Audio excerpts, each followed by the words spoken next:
Hai Z-Friends, ketemu lagi dengan saya Zoya Amirin dalam Z-Talk. This is a Manado Special Edition Z-Talk. Welcome Kak Didi Roa. Hai Zoya, Z-Talk. Welcome Zoya, ngana yang welcome. Iyo. Welcome Zoya to Welcome di Manado. YouTube. Welcome di YouTube. Sekarang orang so live di YouTube. Lagi collapse nih Z-Friends. Mungkin Z-Friends bertanya-tanya kayak siapa sih Kak Didi Roa ini? Kenapa namanya Didi Roa? Pertama-tama kayaknya gara-gara itu Roa buatan Kak Didi itu ya. Iya no, orang kan mau bertanya tuh, maksudnya aduh, siapa nganape nama Roa? Iya. Terus oh ada Roa itu nama dari Filipina, ada nama Roa. Oh gitu. Iya, baru di Palu ada yang namanya tapi Roa. itu bukan farm kan? No, Roa kalau itu. di Palu ada marga. Oke. Nah, kalau di Manado ikan. Iya, ikan roa. Ikan roa. Karena memang kita bikin roa. Bikin roa. Bikin abon roa. Itu kayaknya endorsementnya kece-kece semua. Tuh Kak Didi tuh top-top semua.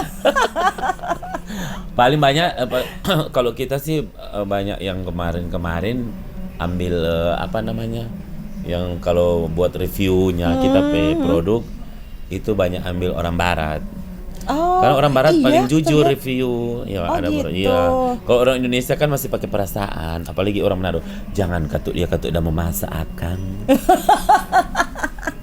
Padahal kan boleh harus jujur. Kalau orang mau maju kan mesti saya tahu yang sebenarnya. Sebenarnya itu makanya kalau misalnya aku juga kalau lagi dapat endorsan gitu aku suka bilang bener ya. Kalau misalnya makasih aku akan bilang apa adanya loh gitu. Soalnya kalau enggak kan kalau endorse kita bilang enak taunya enggak terus dikasih terus kan gimana nelennya ya.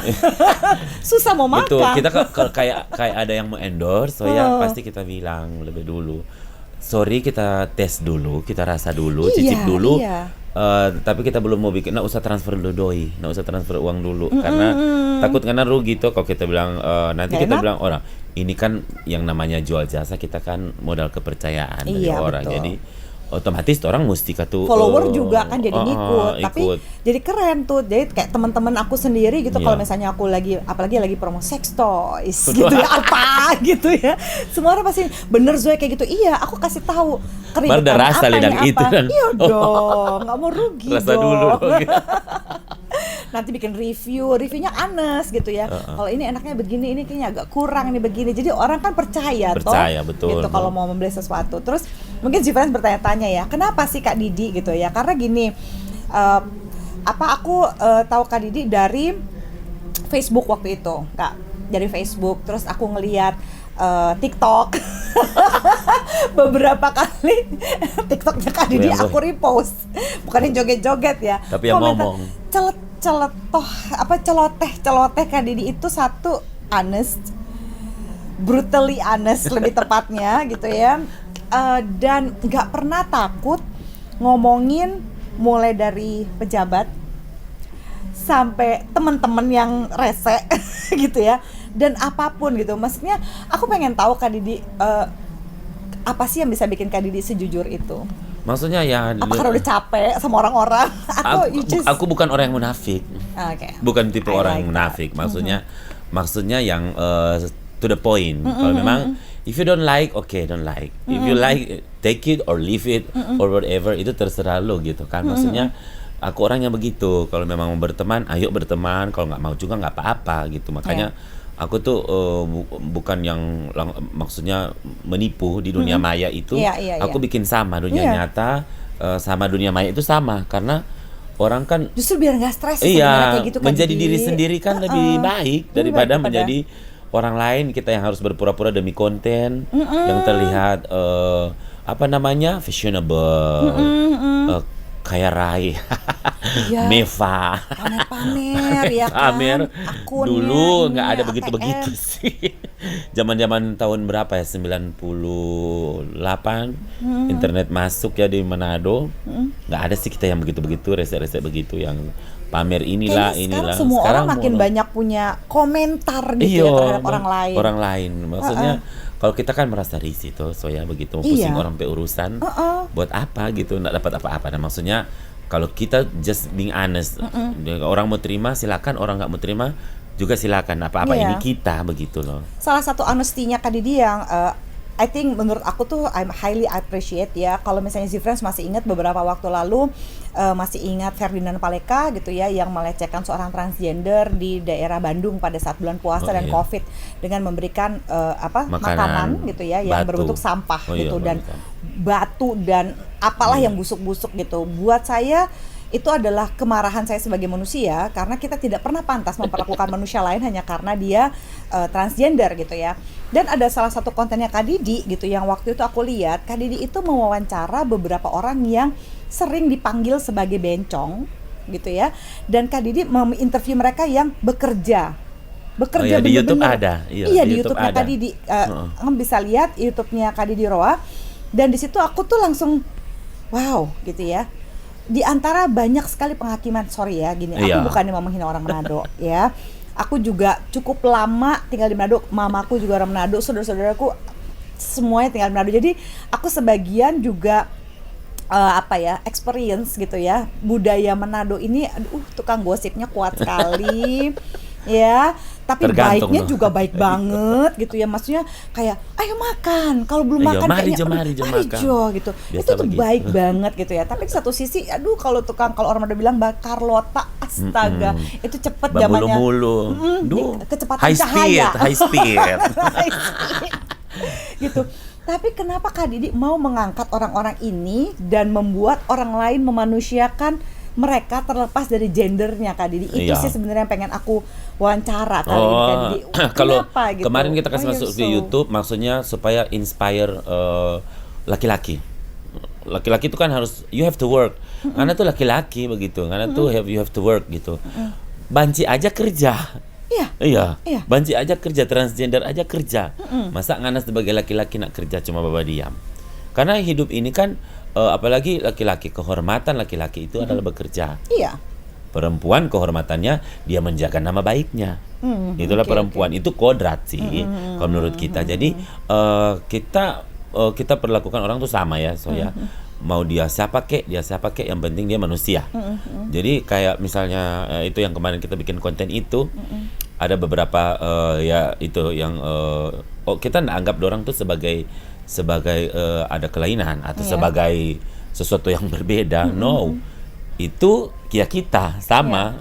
Soya kita yang teman-teman lain itu kita berlakukan haknya sama. Karena kita tuh memang apakah kalau misalnya dalam agama ya, kalau kita sebagai orang Kristen kan Tuhan bilang kasihilah sesama manusia.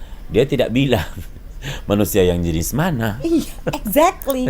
Manusia yang mana? No, semua golongan agama, manusia yang jenis apapun.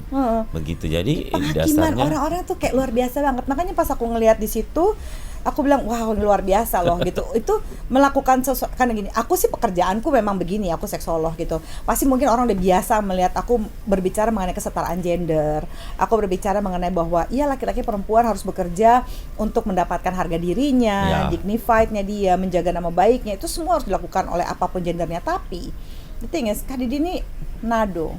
Banyak banget orang yang sangat judgmental. Dan Kak Didi membuat video itu untuk memperkenalkan orang mau banci mau enggak gitu ya. Kerja. Harga diri kamu tuh kerja gitu ya. Jangan banyak cincong. Karena hidupmu adalah tanggung jawabmu. Hidup boleh tanggung jawabmu. Iya, exactly. dan Zoya maksudnya dia juga punya family. Iya. Dia harus menghidupi keluarganya. Dia berjuang, dia fight for it gitu loh. Maksudnya sama. Mau dia apapun orientasi seksualnya dia itu urusan kita. Itu urusannya dia sama Tuhannya. Itu tapi banyak orang yang berpikir, wah kalau banci tuh begini-begini. Sementara Kak Didi mengangkat banci kerja.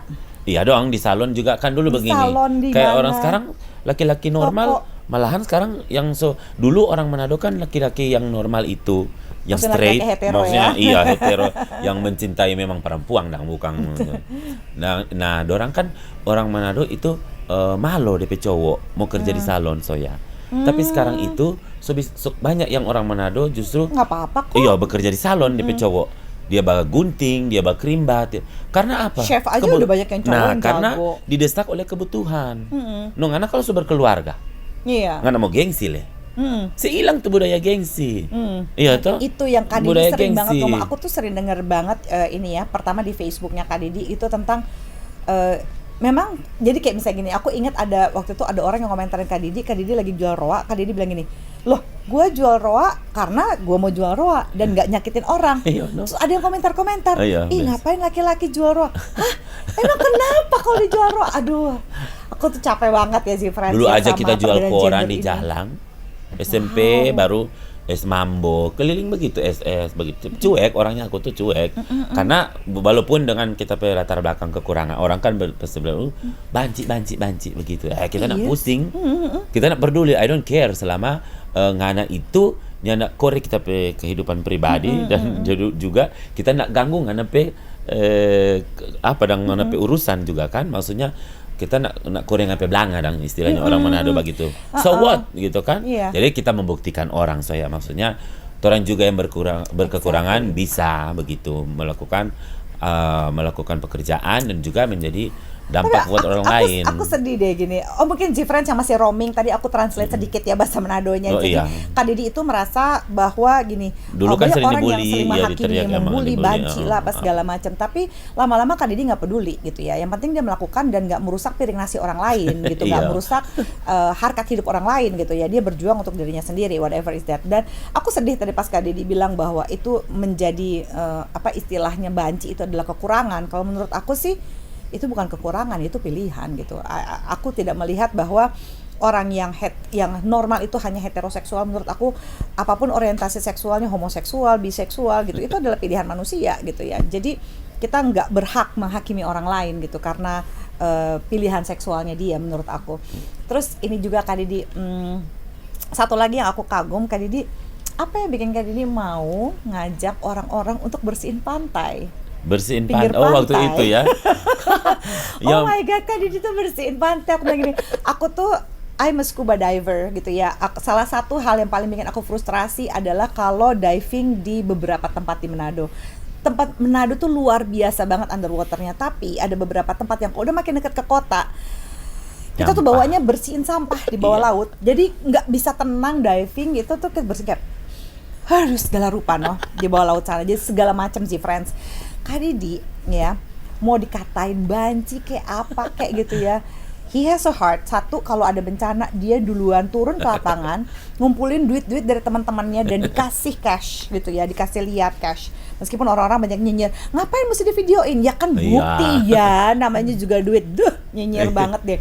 Kedua, Kak Didi menjadi bagian dari solusi yang tidak banyak dilakukan oleh orang di Manado yang, ya ampun aku lagi makan gitu ya di pinggir boulevard, orang tuh lempar sampah botol pluk, emosi gitu. Iyalah.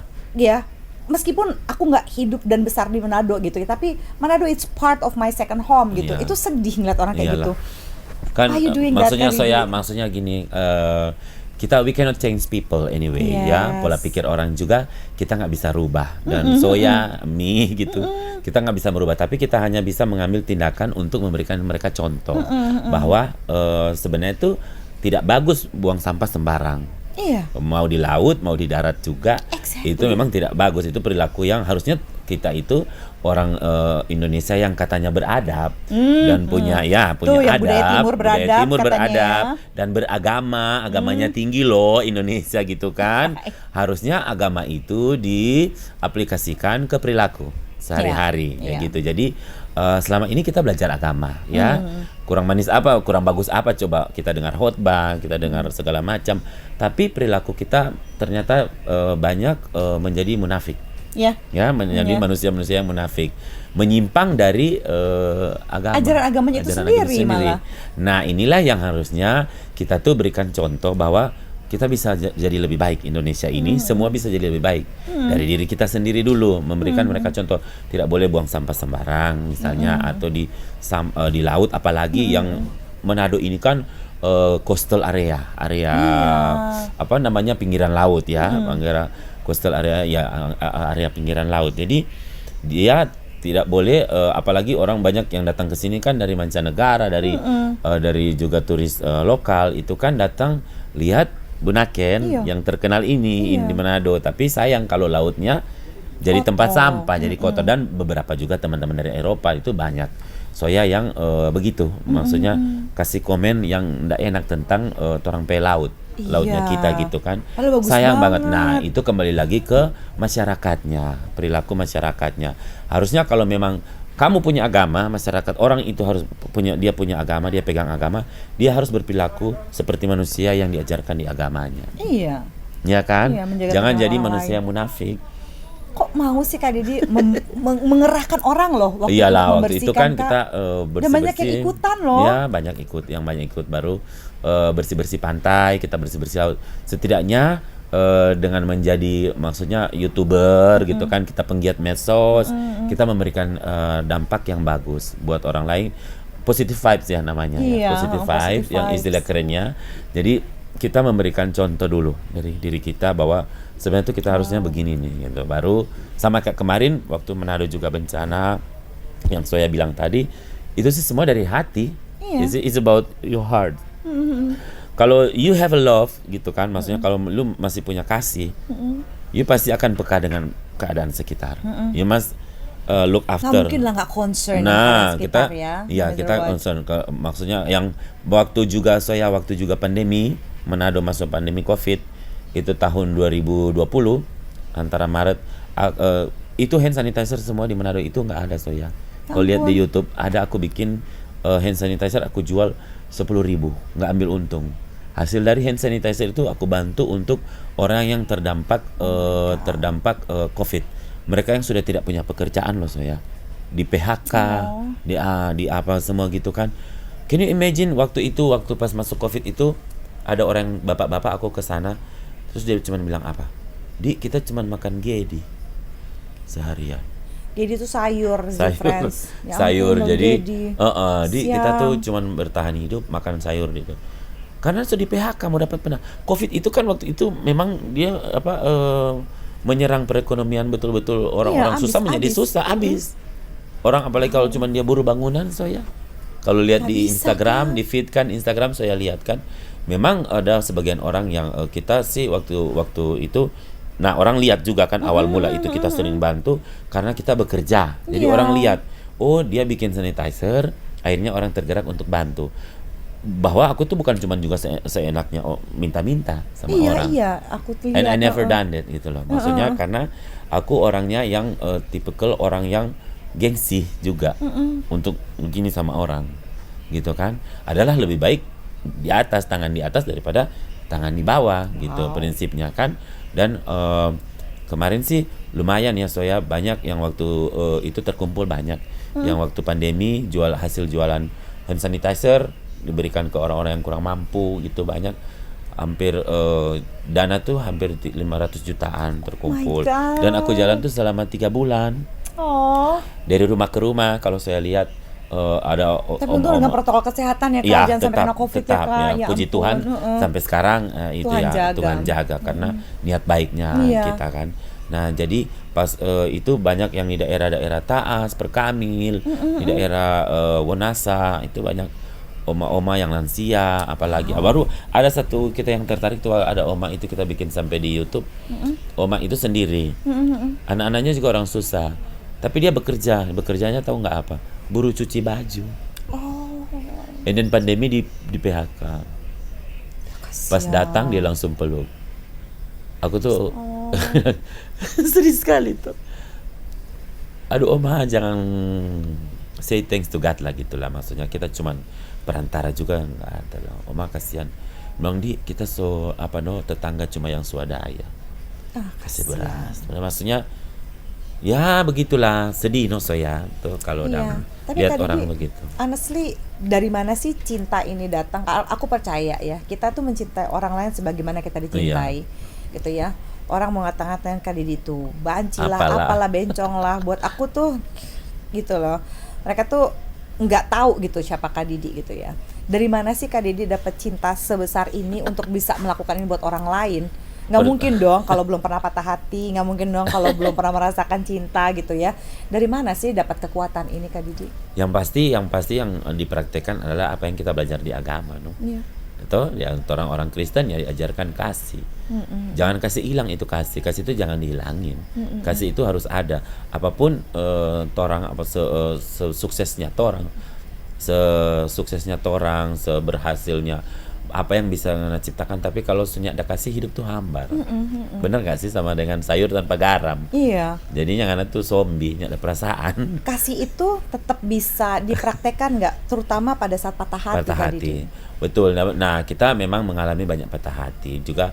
Tapi waktu kita mau kasih sedikit testimoni buat Soya di sini, kita dengan keluarga pertama. Kita juga dulunya nyandak harmoni dengan keluarga, karena tahu sendiri kan keluarga maunya yang bagaimana dengan apalagi tapi perilaku. Tapi akhirnya pelan-pelan itu semua terbantahkan, dan akhirnya kita yang melihat keluarga sekarang lebih banyak jadi tulang punggung keluarga, bantu ponakan, bantu orang tua. Jadi saluran berkat ya, Kak? Nah, jadi akhirnya ternyata ini kasih tuh harus melupakan, forgive and forget gitu. Jadi biar lebih plong, berkat juga mengalir. Datang terus gitu ya. Nah, bayangkan kan kita ini aku tuh jualan jasa ya.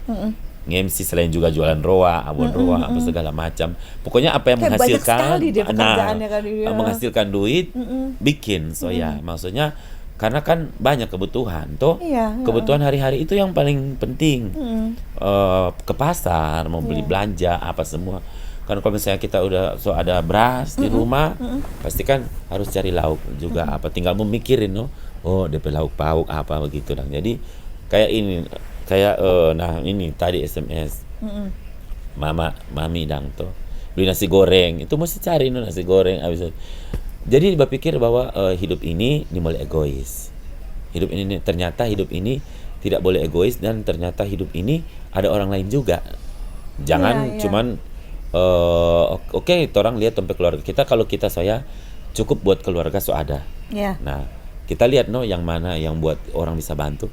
Dan akhirnya banyak sekarang orang yang mengeluh Pak kita.